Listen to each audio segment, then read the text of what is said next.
hindi siya dumaan sa proper checking ng mga security guard.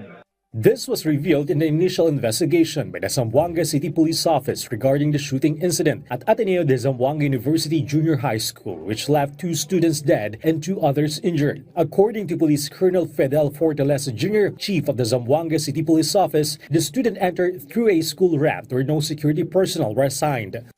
Pumasok ang bata na sakay po ng sasakyan nila na pick up, hinatid siya, na drop off lang po siya.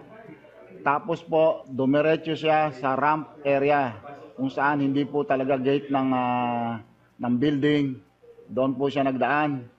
At naidala niya yung bag na kung saan nandoon po nakalagay yung mga pistol na ginamit niya sa pagbaril po.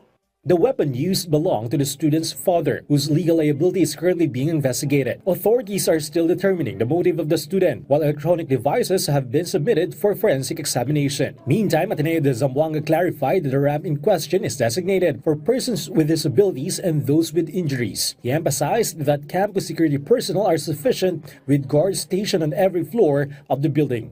They are deployed in all the entry points when the kids or the students are already in the campus, particularly in all because this building is 4 stories, Madam Chair.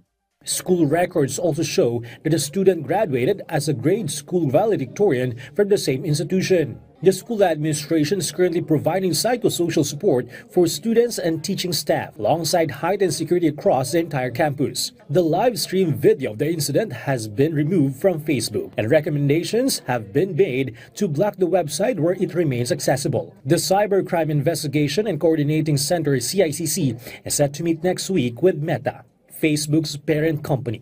The CICC aims to gain jurisdiction over social messaging platforms. So if we have jurisdiction over these platforms, we can probably get some attribution to whatever ends, whether if it's a citizen here in the Philippines, we can prosecute. If it's somewhere, and in most cases, Madam Chair, madalas to mga to foreigners po at saka mga taga-ibang bansa, maybe we can strengthen our partnership and probably our MLATs also with other countries, Madam Chair. They also believe that intelligence funds will significantly aid in preventing similar violent incidents. Bernard Ferrer for The Nation.